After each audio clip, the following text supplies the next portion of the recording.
तो ये क्या है? तो बात ये है कि जितने भी हमारे अहित हो रहे हैं हमारी दृष्टि में कि भाई इसने हमारा अहित किया, तो वहां पर वास्तव में कई बार मैंने ये बात कही है, एक बार फिर कह देता हूं कि वो तो हमारा अहित होना ही था हमारे पिछले जन्म के कर्मों के अनुसार। अब वो तो एक नया पाप कर बैठा जिसने अहित किया, ये तो हमारा होना ही था।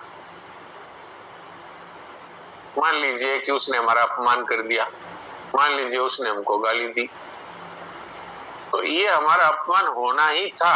हमारे इस जन्म में जब शरीर की भगवान ने रचना की तो इसके साथ इसका प्रारब्ध लिख दिया। प्रारब्ध पहले रचा, पीछे रचा शरीर, तो पहले ही बता दिया भाई। उन्होंने इसको अपने मारवाड़ी में कहते हैं बे माता का लिख खड़ा ले, तो वो पहले से ही लेख लिख दिया गया कि अब इसके, अब जैसे मेरे 5-4 वर्ष की उम्र में इतना जबरदस्त टाइफाइड निकला था कि बचने की उम्मीद नहीं थी। उससे थोड़ा बचा तो आगे फिर बड़ी माता निकली, इतनी भयंकर कि शायद इस शरीर का कोई हिस्सा रहा होगा जिसमें फफोले नहीं हुए हो। ये तो मुझे भी याद है, क्योंकि मेरे हाथों में वो कपड़े के कोथलिया, हम लोग बोलते हैं मारवाड़ी में, एक छोटी थैली टाइप, वो हाथों में बांध देते थे मेरे कि भाई ये खुजली कर लेगा, क्योंकि उसमें खुजली भी आती है जब वो चेचक के जो बन होते हैं, जो फफोले होते हैं, वो सूखते हैं तो खुजली आती है, वो खुजली कर लेगा, इसलिए वो हाथों में कपड़े की छोटी थैली बांध देते थे। ये मुझे याद है।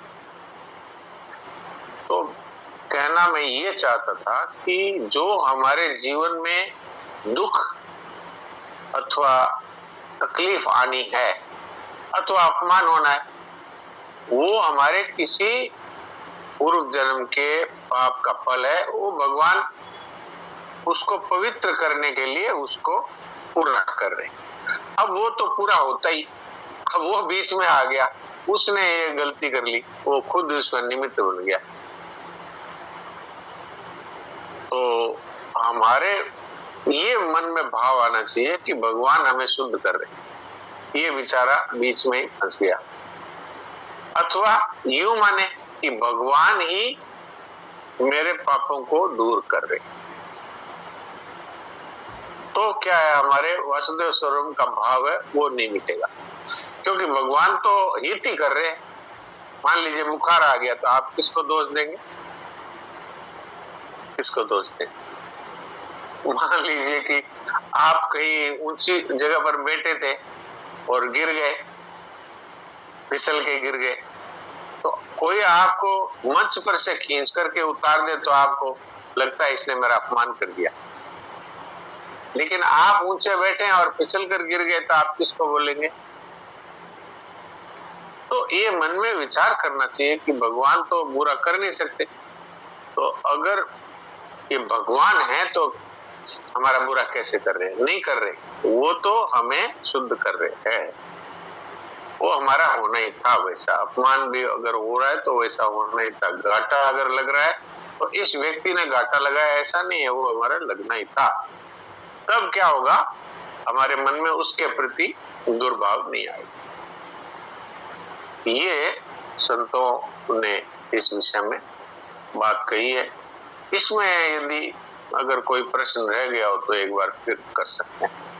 राधिका, अगर तुम्हारे समाधान हो गया तो ठीक है, नहीं तो तुम बोल के बता सकती हो कि इस विषय में ये बात आती है। मैं तुमको एक बार फिर अनम्यूट कर रहा हूँ। हाँ, आप बोलो। जी महाराज जी, हो गया। समाधान हुआ? ठीक है, ठीक। जी महाराज। राम जी। राम जी। तो अब और किसी का प्रश्न है तो? अच्छा, सुनील दास जी प्रश्न कर रहे हैं और एक वंदना कर रही है। ठीक है, सुनील दास जी से बात करते हैं पहले। हाँ सुनील दास जी बोलिए। महाराज जी राम राम। राम राम। महाराज जी, स्वामी जी का प्रवचन मैं सुन रहा था तो स्वामी जी बोले कि चारों वेद पढ़ लो, चारों वेदों का अध्ययन करो, उसके उपरांत निष्कर्ष यही निकलेगा कि राम नाम का जप सर्वश्रेष्ठ है। राम नाम का चारों वेद डंडोर के अंत कहोगे राम, सूरज जब पहले कहो कहते ही में काम। हाँ जी। तो इसमें महाराज जी चारों वेद का जो अंतिम निष्कर्ष तो यही है कि राम नाम जपना चाहिए। तो हम लोग तो राम नाम जब भी समय मिलता है, मौका मिलता है, राम नाम जपते हैं। तो ये वेदों का अध्ययन, शास्त्रों का अध्ययन नहीं कर पा रहे हैं, तो ये कहाँ तक उचित या अनुचित है, इसके बारे में महाराज जी कुछ बताइए। वेदों का अध्ययन करना आवश्यक नहीं है। राम नाम का आश्रय लेकर के और राम नाम का अगर जप करें तो वेदों में सार यही है। यहाँ पर हम राम नाम का जप करते हैं तो साथ में हमें ये बात जरूर रखनी चाहिए कि राम जी स्वयं ही ये नाम के रूप में हमारे पधार गए हैं हमारे भीतर। हरेक राम के नाम के साथ भगवान के साथ हमारा संयोग है, वो जागृत होना चाहिए। संयोग तो है ही, भगवान ने तो हमको कभी छोड़ा ही नहीं। भगवान तो हमारे स्वरूप के रूप में, आत्मा के रूप में, और यूं देखा जाए तो अभी वासुदेव स्वरूप की बात हो रही थी तो भगवान ही है, दूसरा कोई है ही नहीं। राम राम कहने का तात्पर्य यह है कि भगवान के साथ हमारा नित्य संबंध है। वास्तव में भजन क्या है? भजन है प्रियता करना, प्रियता है वो भजन है। तो हमारे भगवान के चरणों में प्रीति होए और उनका नाम जपते रहें। तो ये चारों वेद पढ़ने से ऊंची चीज है, कोई छोटी चीज नहीं है। तो इसलिए चारों वेद अगर नहीं पढ़े जाएं तो कोई बात नहीं। अंत कहोगे राम, चारों वेद पढ़ करके भी तो पहले ही कह दो, तो अपना चारों वेद पढ़ने से भी ज्यादा लाभ इससे होगा। बड़े बड़े वेद पाठी जो है वो भी भव बंधन पार नहीं कर पाते अगर वो भगवान का आश्रय नहीं लेते। तो विद्वत्ता का अभिमान करके और उनका पतन भी हो सकता है, पर राम नाम लेने वाले का पतन नहीं होता। जी, अब आपका कोई प्रश्न रहा तो बोलिए। नहीं, प्रणाम महाराज, प्रणाम। ठीक है, यही चिंता यही थी कि हो नहीं पाता है, इसलिए थोड़ा सा डर था कि फिर ये दुर्गति ना हो। हाँ, कोई डरने की जरूरत नहीं है। राम नाम लेने वाले की कभी दुर्गति होती नहीं। वेद पढ़ने वाले की तो हो सकती है, क्योंकि वो खाली वेद पढ़ता है और उसका जो सार है वो है भगवान। वो वेदों का सार उपनिषद, उपनिषद का सार गीता जी, और गीता जी का सार भगवान की शरणागति। तो अंत में तो आए भगवान के ही शरण में। तो वो सूरज जब पहले को अपने राम राम करो, हम प्रभु हम आपके हैं, आपकी शरण में, तो काम हो गया। अब वंदना से बात करते हैं। प्रणाम। वंदना बोलो।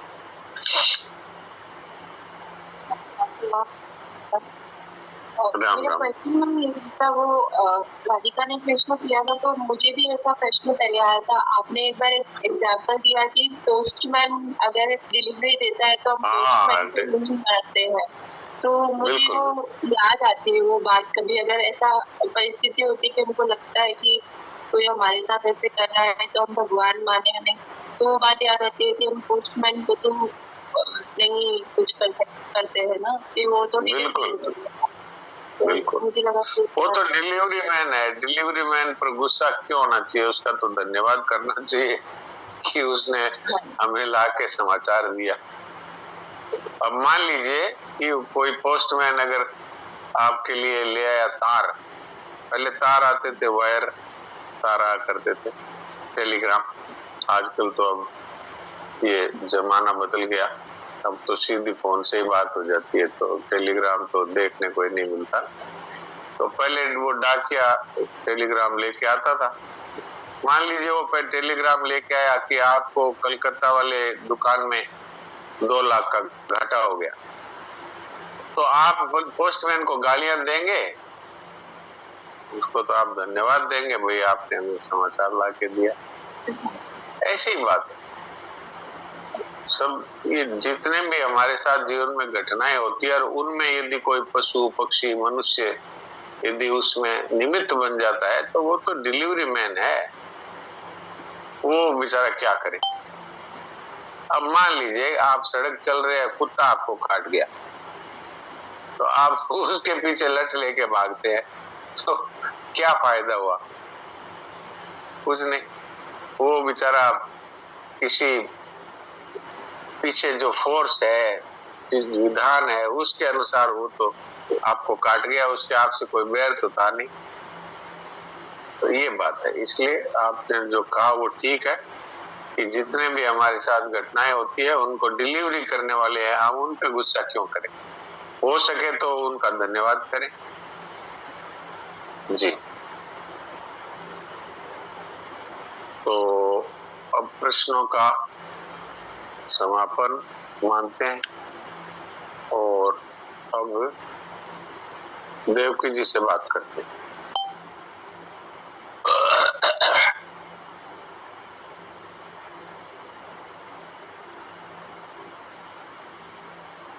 जी देवकी जी, मैं आपको कोर्स बनाता हूँ।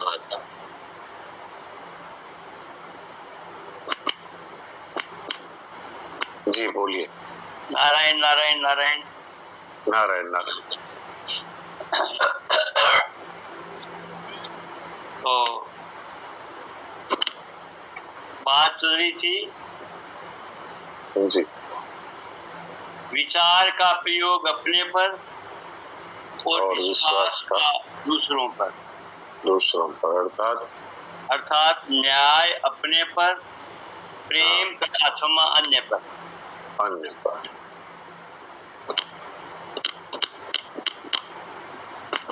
ये तीसरा नियम है, चौथा नियम है? ये तीसरा नियम है। ये मानव सेवा संघ के 11 नियमों में से ये तीसरा नियम है। तीसरा नियम है। जी जी। पहला नियम है आत्मनिरीक्षण, अर्थात प्राप्त विवेक के प्रकाश में अपने दोषों को देखना। दूसरा नियम है की हुई भूल को पुनः न दोहराने का व्रत लेकर सरल विश्वास करना। तो ये तीसरा नियम है विचार का प्रयोग अपने पर और विश्वास का दूसरों पर, अर्थात न्याय अपने पर और प्रेम अन्य पर। जी। इसके अंतर्गत बात चल रही थी प्राकृतिक नियमानुसार कोई भी व्यक्ति अपनी दृष्टि में अपराधी होकर नहीं रहना चाहता। इस कारण अपने द्वारा अपने प्रति न्याय अनिवार्य है। ये बात है। हाँ। कोई भी व्यक्ति अपनी जानकारी में अपराधी होकर नहीं रहना चाहता, तो अपराधी कब नहीं होगा? कि जब अपने प्रति न्याय करेगा। अगर अपने को क्षमा करता रहेगा तो अपराध होता रहेगा। क्या करे, गुस्सा आ गया, वो सामने वाले ने बात ही ऐसी कर दी, अर्थात सामने वाले की गलती, और अपने को क्षमा कर दिया। क्या करे, परिस्थिति ऐसी आ गई तो झूठ बोलना पड़ा। अच्छा, परिस्थिति को दोषी बना दिया, झूठ बोलना पड़ा, अपने को क्षमा कर दिया। ये भाई हम क्या करें, परिस्थिति ऐसी आ गई। तो यहाँ पर शरणानंद जी महाराज ये कहते हैं कि कोई भी व्यक्ति अपराधी बनकर नहीं रहना चाहता, अर्थात अपने आप को बुरा बना करके कोई रहना पसंद नहीं करता, और उसका उपाय है वो है कि अपने प्रति न्याय करो। इसका अर्थ क्या है कि हमारे द्वारा अगर कोई भूल होती है तो हम अपने आप को क्षमा नहीं करें किसी बहाने से, बल्कि हम अपने पर न्याय करें कि ये भूल मैंने की है तो इसके लिए मैं ये प्रायश्चित करूंगा और भविष्य में नहीं हो इसके लिए भगवान से सरल हृदय से प्रार्थना करूं। मान लीजिए कि एक भूल हम बार बार कर रहे हैं तो अब करना नहीं चाहते लेकिन हमारे वो स्वभाव हो रही है, तो भगवान से हाथ जोड़ कर एकांत में ये कहना कि प्रभु मैं चाहता नहीं हूं लेकिन मेरी ये आदत हो गई, अब मैं क्या करूं, आप कृपा करिए। तो अपने प्रति न्याय करना अर्थात भाई आज हम गलती ये हुई है तो कान पकड़ करके 10 उठक बैठक लगाएंगे भगवान के सामने और फिर नहीं करूंगा इस तरह की प्रतिज्ञा करेंगे, अथवा एक समय उपवास करेंगे, अथवा ये 100 रुपये 50 रुपये जैसे अपना सामर्थ्य है वो गौशाला के डिब्बे में डालें एक भूल के लिए। ये अब की बार भूल करेंगे तो उसे डबल डालेंगे। इस तरह से अपने प्रति न्याय अगर करेंगे और एक बहुत भगवान की तरफ से हमें एक बहुत बड़ा एक प्रकार से हमारे अंदर शक्ति दी है भगवान ने कि अगर हम दुखी हो जाएं अपनी भूल से तो वो भूल होनी बंद हो जाए। होता क्या है, हम अपने आप को क्षमा कर देते हैं, दुखी होते ही नहीं, जबकि भाई मैंने ये भूल करी, ये बड़े भारी दुख की बात है, उससे दुखी हो जाए तो फिर वो भूल होनी बंद हो। ऐसा आपने भी जीवन में अनुभव किया होगा, मैंने भी किया है कि मेरे समझ में आ गई कि आज ये मेरे द्वारा भूल हुई तो फिर मैं दुखी हो गया कि ये क्यों हुआ, मेरे द्वारा होना नहीं चाहिए, तो फिर वो हुआ नहीं।